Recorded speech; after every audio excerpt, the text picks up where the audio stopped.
ഈ യുവതി പ്രവേശന നിലപാടിൽ മാറ്റം വരുത്തുകയാണോ CPM ചെയ്യുക? അതല്ല ഈ ആഗോള അയ്യപ്പ സംഗമത്തിലേക്ക് യുവതികളെ കൂടി ക്ഷണിക്കുകയല്ലേ ശരിക്കും CPM ചെയ്യേണ്ടത്? അതൊരു കാരണവശാലും ഉണ്ടാകുമെന്ന് ഞാൻ വിചാരിക്കുന്നത്. കാരണം വെച്ച് കഴിഞ്ഞാൽ ആ നിലപാട് അന്നേ തിരുത്തിയിട്ടുണ്ട്. അതായത് ഈ നവോത്ഥാനം കേരളത്തിൽ വലിയ തോതിൽ പ്രചരിപ്പിച്ചുകൊണ്ടിരിക്കുന്ന സമയത്ത് തന്നെ ഒരുപക്ഷെ 2019 ലോക്സഭാ തെരഞ്ഞെടുപ്പ് പരാജയത്തിൻ്റെ തൊട്ട് പിറകെ തന്നെ ഈ സ്റ്റാൻഡ് CPM മാറ്റിയിട്ടുണ്ട്. കാരണം കേസ് കോടതി നിൽക്കുകയാണ്. സുപ്രീം കോടതി വീണ്ടും ഇത് പുനഃപരിശോധിക്കാൻ തീരുമാനിച്ചിട്ടുണ്ട്. അതുകൊണ്ട് സുപ്രീം കോടതിയിൽ കേസ് നിൽക്കുകയാണ്. അതുകൊണ്ട് ഞങ്ങൾ ഇതുമായിട്ട് ഇനി മുൻപോട്ട് പോകാൻ ആലോചിക്കുന്നില്ല എന്ന് അന്ന് തന്നെ CPM പറഞ്ഞിട്ടുണ്ട്. അപ്പോൾ അതുകൊണ്ട് അവിടെ ഈ ആഗോള അയ്യപ്പ സംഗമത്തിൽ യുവതികളെ പ്രവേശിപ്പിക്കുക എന്ന് പറയുന്നത് അവരുടെ അജണ്ടയിലുള്ളൊരു സംഗതിയേ അല്ല, ഒരു കാരണവശാലും ഉണ്ടാവില്ല. പിന്നെ സുപ്രീം കോടതിയിൽ നിലപാട് മാറ്റുക എന്ന് പറഞ്ഞാൽ തിരുവിതാംകൂർ ദേവസ്വം ബോർഡിൻ്റെ പ്രസിഡന്റ് ഇപ്പോൾ തന്നെ പറയുന്നുണ്ട്, ഞങ്ങൾ മുൻപെടുത്ത നിലപാട് മാറ്റുന്നതിനെക്കുറിച്ച് ആലോചിച്ചുകൊണ്ടിരിക്കുകയാണ്, നിയമവശം പരിശോധിച്ചുകൊണ്ടിരിക്കുകയാണ്, ആചാരം സംരക്ഷിക്കുന്നതിനെക്കുറിച്ച് അതിന് ഭാഗത്തിനുള്ള നിലപാട് സ്വീകരിക്കാൻ പറ്റുമെന്ന് ഞങ്ങൾ ആലോചിച്ചുകൊണ്ടിരിക്കുകയാണ് എന്ന് തിരുവിതാംകൂർ ദേവസ്വം ബോർഡ് പ്രസിഡന്റ് ഇപ്പോൾ തന്നെ പറയുന്നുണ്ട്. തിരുവിതാംകൂർ ദേവസ്വം ബോർഡ് പ്രസിഡന്റിനെ CPM ആണ് നിയോഗിക്കുന്നത് എന്നൂടെ നമ്മൾ ആലോചിക്കണം. അപ്പോൾ CPMൻ്റെ അറിവോ അനുമതിയോ കൂടാതെ തിരുവിതാംകൂർ ദേവസ്വം ബോർഡ് പ്രസിഡന്റ് അങ്ങനെ ചിന്തിക്കില്ല. അപ്പോൾ ആ നിലപാടിൽ പതുക്കെ മാറ്റം വരുത്തിക്കൊണ്ട് വരികയാണ് CPM എന്ന് തന്നെ നമ്മൾ വിചാരിക്കണം. അതായത് അവരെ സംബന്ധിച്ച് രാഷ്ട്രീയമായ വലിയൊരു തിരിച്ചടി ഇപ്പോൾ ഏറ്റുവാങ്ങാൻ ഞങ്ങൾ തയ്യാറല്ല. അത് 2026 നിയമസഭാ തെരഞ്ഞെടുപ്പിൽ ഉണ്ടാകുന്ന പരാജയം, ഏതെങ്കിലും വിധത്തിലൊരു പരാജയം ഉണ്ടായാൽ അത് CPMന് വലിയ തിരിച്ചടിയായിരിക്കും.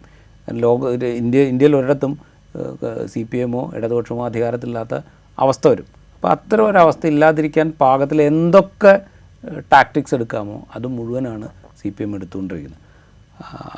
ഒരു എന്താ പറയുക, പ്രായോഗിക രാഷ്ട്രീയം പരിഗണിക്കുമ്പോൾ അത് തെറ്റാണെന്ന് നമുക്ക് പറയാൻ പറ്റില്ല. പക്ഷേ ലോങ് ടേമിൽ എന്താ പറയുക, പ്രായോഗിക രാഷ്ട്രീയമല്ല, യഥാർത്ഥത്തിലുള്ള രാഷ്ട്രീയം പരിഗണിക്കുമ്പോൾ ദീർഘകാലാടിസ്ഥാനത്തിൽ അത് വലിയ അപകടം ഉണ്ടാക്കും. എങ്ങനെയാണെന്ന് വെച്ചാൽ ഇപ്പോൾ കോൺഗ്രസ് മുൻകാലത്ത് എടുത്തിരുന്ന മൃദു ഹിന്ദുത്വ സമീപനങ്ങൾ ഏത് വിധത്തിലാണ് BJPയെ സഹായിച്ചതെന്ന് നമുക്ക് അറിയാവുന്നതാണ്. ഇപ്പോൾ ബാബറി മസ്ജിദിനുള്ളിൽ വിഗ്രഹങ്ങൾ കൊണ്ട് സ്ഥാപിച്ചപ്പോൾ അതെടുത്ത് കടലിൽ കളയാൻ പുഴയിൽ എറിയണമെന്ന് പറഞ്ഞ് ജവഹർലാൽ നെഹ്റുവിനെ തള്ളി പറഞ്ഞതാണ് കോൺഗ്രസ് പാർട്ടി. അന്നത്തെ അവിടുത്തെ മുഖ്യമന്ത്രിയായിരുന്ന ഗോവിന്ദ് വല്ലഭ് പന്ത് അത് പറ്റില്ല എന്ന് പറഞ്ഞതാണ്. അതുപോലെ പല കാലങ്ങളായിട്ട് ബാബറി മസ്ജിദിൻ്റെ കാര്യത്തിൽ എങ്ങനെയാണ് കോൺഗ്രസ് BJPക്കും സംഘപരിവാരത്തിന് അനുകൂലമായിട്ട് സമീപനം എടുത്തതെന്ന് നമുക്കറിയാം. കർസേവ ആദ്യം ഘട്ടത്തിൽ രാജീവ് ഗാന്ധി അനുവദിച്ചത് എങ്ങനെയാണെന്ന് അറിയാം. അവിടെ ആരാധനയ്ക്ക് തുറന്നു കൊടുത്തത് ആരാണ്? കോൺഗ്രസ് നേതൃത്വത്തിലുള്ള സർക്കാരാണെന്ന് നമുക്കറിയാം. അതുപോലെ ഗോവധ നിരോധനം ഏർപ്പെടുത്തിക്കൊണ്ടുള്ള നിയമങ്ങൾ കോൺഗ്രസ് ഭരിക്കുന്ന സംസ്ഥാനങ്ങളിൽ എത്ര സംസ്ഥാനങ്ങളിലാണ് മുൻകാലത്ത് നടപ്പാക്കിയിട്ടുള്ളത്? അതും ഈ അജണ്ടയെ പിൻപറ്റിക്കൊണ്ടായിരുന്നു.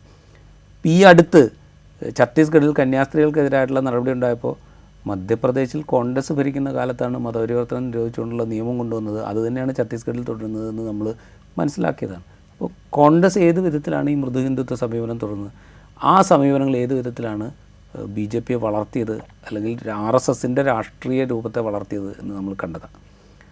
ഇപ്പോൾ തൽക്കാലത്തേക്ക് ഒരുപക്ഷെ ഈ CPM ആഗോള അയ്യപ്പ സംഗമം അത്തരം നടപടികളിലൂടെ എടുക്കുന്ന നിലപാട് അവരെ തൽക്കാലത്തേക്ക് സഹായിച്ചേക്കാം. പക്ഷെ ലോങ് റണ്ണിൽ കേരളത്തിൻ്റെ ഒരു രാഷ്ട്രീയ മനസ്സിനെയായിരിക്കും അത് മലീമസപ്പെടുത്തുക. അവിടെയാണ് CPM സ്യൂഡോ സെക്കുലർ ആണോ എന്നുള്ള ചോദ്യത്തിന് അർത്ഥമുണ്ടാകുന്നത്.